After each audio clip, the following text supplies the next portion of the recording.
आप देख रहे हैं शेयर बाजार लाइव। उर्मिल शाह हमारे साथ मौजूद हैं और साथ ही अभिजीत पॉल हैं। एसजेएक्स निफ्टी अब करीब 20 पॉइंट्स ऊपर ट्रेड कर रहा है 9454 के लेवल्स पर। लेकिन अब बात करते हैं जीएसटी रेट्स की। जीएसटी काउंसिल की 2 दिन की बैठक श्रीनगर में जारी है। आज बैठक का दूसरा दिन है, लेकिन कल करीब 1211 ऐसे आइटम्स हैं जिन पर टैक्स रेट तय कर दिया गया है और ये करंट इफेक्टिव लेवाइज के मुकाबले लोअर साइड पर है। ये राहत भरी बात है। आपको फटाफट से बता दें कि sugar, edible oil, normal T, coffee ये अब 5% का टैक्स रेट अट्रैक्ट करेंगे। एग्जिस्टिंग जो रेट था वो 4 से 6% की कैटेगरी में था। वहीं बड़ा रिलीफ है एफएमसीजी कंपनियों के लिए, क्योंकि हेयर ऑयल, टूथपेस्ट और सोप्स ये अब 18% की कैटेगरी में आएंगे, जो कि सिग्निफिकेंटली लोअर है इफेक्टिव टैक्स रेट के मुकाबले। अभी 28% के आसपास का टैक्स रेट लगता है। कोल एक तीसरा बड़ा सेगमेंट जहां पर 5% की टैक्स दर लगेगी, फिलहाल 11.5 पौने 12% के दायरे में आता था। तो ये प्रोस्पेक्ट्स रेस करता है लोअर पावर टैरिफ्स के। तो पावर स्टॉक्स पर आपको नजर रखनी है। और आज जिन 6 कैटेगरीज ऑफ प्रोडक्ट्स पर रेट फाइनलाइज होंगे उसमें बायोडीजल है, बीड़ी सिगरेट्स है, फुटवेयर है, टेक्सटाइल है, एग्रीकल्चरल इंप्लीमेंट्स हैं और गोल्स हैं। लेकिन इतना जरूर है कि आम आदमी के लिए राहत है, क्योंकि ज्यादातर फूड कैटेगरी को 0% टैक्स रेट की कैटेगरी में प्लेस किया गया है। ये लिस्ट आपको की स्क्रीन पर दिखेगी और आपको दिख भी रही है। आप देखिए नीचे जो आम आदमी का टैक्स की जो दर है ना, ये आपको पता लग जाएगा कितना कितना टैक्स है। तो ना केवल उपभोक्ताओं को बल्कि जो मैन्युफैक्चरर है उनको भी समझ में आता जाएगा कि कितने टैक्स की दर यहाँ पे लगती हुई है। आइए सुनते हैं आपको। वित्त मंत्री अरुण जेटली ने इस स्ट्रक्चर जो कि 1211 आइटम्स के जब टैक्स रेट तय की गई उसके बाद उन्होंने क्या बोला। इन 1211 आइटम्स में से 6 कैटेगरीज छोड़ के बाकी सब आइटम्स को आज स्वीकृति दे दी गई है। So except 6 categories on which discussion is still continuing, we have approved the others. तो ये आपने सुना वित्त मंत्री अरुण जेटली को, लेकिन रेवेन्यू सेक्रेटरी हंसमुख अय्यर ने भी कहा है कि जो ओवरऑल इंपैक्ट होगा वो नॉन इन्फ्लेशनरी होगा और जो टैक्स बर्डन है उसको किसी भी कमोडिटी पर नहीं बढ़ाया गया है। उनको भी सुनिए। Has 7% of items 4-digit code, 14% items fall in 5%, 14% items fall in 5%, 17% items fall in 12%, 17%, 43% item fall in 18% slab, 43% of items fall in 18% slab, and only 19% of the items they fall in 28% slab. So this is the statistics.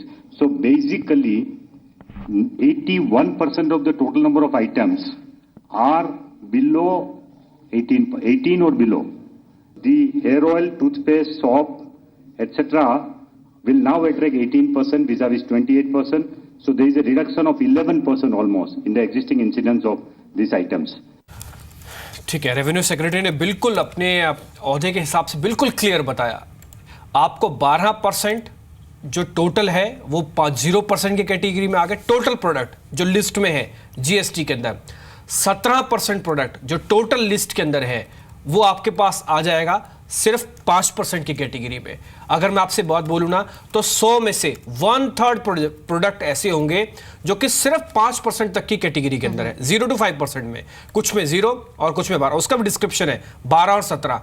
और एक चीज उन्होंने बहुत बेहतर बताई mister idea ने कि 19% product ही ऐसे हैं जो कि 28% की कैटेगरी में जा रहे हैं। सिर्फ 19 यानी 20% को छोड़ दिया जाए तो करीब 20%, 80% प्रोडक्ट ऐसे होंगे जो कि 18% तक ही हैं। हर्ष मारीवाला इस बीच मेरे साथ जुड़ चुके हैं। सर शुक्रिया पहले तो आपका समय देने के लिए जी बिजनेस कॉम। और मैं आपका ना इसलिए भी धन्यवाद करना चाहूँगा क्योंकि आप पहले भी एक बार हमको बता रहे थे कि जीएसटी एक अच्छा रिफॉर्म है, बस सरकार को थोड़ी सी जल्दी करनी होगी। वो सरकार अब जल्दी कर रही है। श्रीनगर से ठंडी हवा के झोंके हमको दिख रहे हैं सर। 1211 आइटम्स में सरकार ने टैक्सेशन कर दिया। मिस्टर आडिया कह रहे थे कि ज़्यादातर आइटम्स हमने 5 और 0% की कैटेगरी में डाली है, जिसमें आपका प्रोडक्ट भी है सर एक। आप इसको कैसे देखते हैं सर, अच्छा लग रहा है? देखिए अभी तो एडिबल ऑयल जिसमें 5% जीएसटी रेट है वो उसमें अभी एक्साइज ड्यूटी नहीं है और वैट 2, 4, 5, 6% के करीब है। तो I think by and large neutral है हमारे लिए एडिबल ऑयल में। अच्छा, कोई फायदा नहीं होगा, कोई नुकसान नहीं होगा। So it is good. I think you have to see the GST benefit is more in the area of unorganized trade or trade which is evading taxes. They will come under the ambit of GST. And that to me is a bigger benefit in GST rather than the rates per se. जी mister Mariwala, लेकिन अगर specifically FMCG की बात करें तो soaps, toothpaste या फिर hair oil जो कि इंपॉर्टेंट कैटेगरीज हैं, इनको 18% के ब्रैकेट में रखा गया है। एग्जिस्टिंग रेट जो है वो करीब 24% के आसपास है। क्या ये सर्टेनली ऑन एक्सपेक्टेड लाइंस और आप इसे वेलकम करते हैं?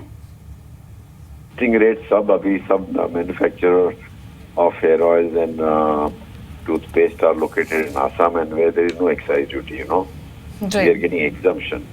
So we don't have clarification के grandfathering होएगा कि नहीं उसका एक्साइज में। अभी तो एक्साइज नहीं देते हम, तो effective tax to us today is in the range of 10-12% only, So unless we know exactly what is going to happen to the excise benefit refund, we cannot say that it will be beneficial or not. ठीक है।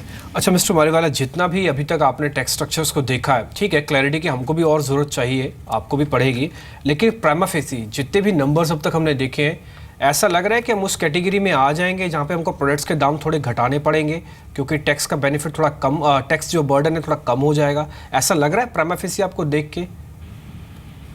The rates are reasonable, I would say. I think we have to wait and watch what is happening on the excise, but overall rates, I would say, are reasonable. So there could be, depending on the item, there could be some price reduction. जी mister Mariwala, एक चीज़ और, rates आने से पहले ये कहीं ना कहीं आशंका थी इंडस्ट्री को कि इन्फ्लेशन बढ़ ना जाए, लेकिन जो एग्जिस्टिंग रेट्स आए हैं, जो भी 1211 आइटम्स पर रेट्स शेयर किए गए हैं, उसको देखने के बाद क्या आप ये कह सकते हैं कि ये नॉन इन्फ्लेशनरी लग रहे हैं? I think so. I think it is, if at all, it will be neutral. And I don't think it is going to be inflationary. By and large, if you look at the total picture.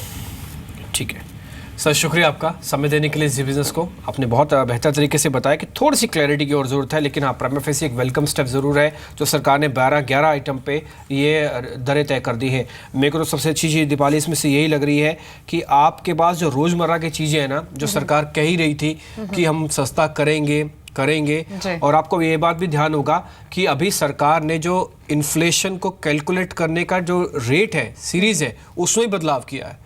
Domino's आ गए, pizza आ गए, उसके अंदर coffee आ गई, जो नई series अभी आई है, उसमें क्रिकेट सेट उसमें आ गया है, पियानो उसमें आ गया, तो कई सारे एलिमेंट्स इंक्रीज किए गए। ये सारे आइटम ना वैसे भी ज्यादा टैक्सेशन लेते थे। पहले स्विंग मशीन हुआ करता था, सिलाई की मशीन, अब आपके पास पिज्जा आ गया इन्फ्लेशनरी प्रेशर के अंदर, जो कि टैक्सेशन में आपको पता है, आप तो खाते ही होंगे, आपको मालूम भी होगा कितना टैक्स आप देते हैं।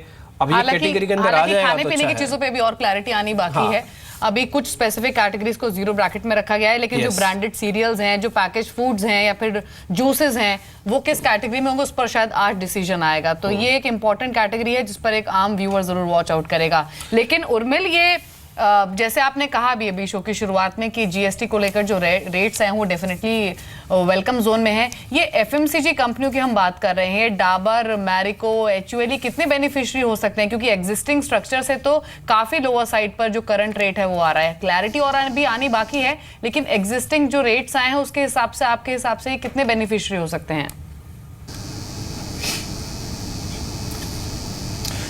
हमारे हिसाब से जीएसटी का सबसे बड़ा बेनिफिट जो सेक्टर पे आएगा वो ये रहेगा कि जो अनऑर्गेनाइज सेक्टर है वो ऑर्गेनाइज्ड सेक्टर में जाएगा।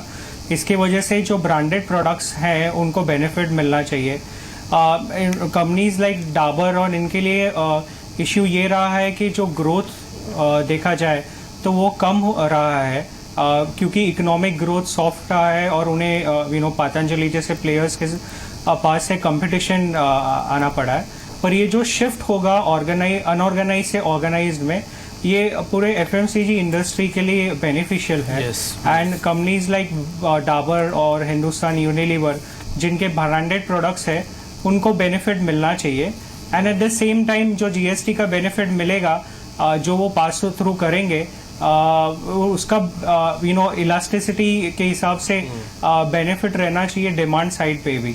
सो ओवरऑल हमें लगता है कि एफएमसीजी सेक्टर के लिए जीएसटी बिल्कुल बहुत बेनिफिशियरी रहेगा। ठीक है, एफएमसीजी आज का प्ले होने ही वाला है, खैर इसमें तो कोई दो राय है नहीं, तो इस पर तो आपको ध्यान रखना ही है। हालांकि एचयूएल के नंबर अच्छे थे, कल चला नहीं, निराशा आपको मिली होगी, लेकिन शायद आज बेहतर दिन एफएमसीजी के लिए रह सकता है।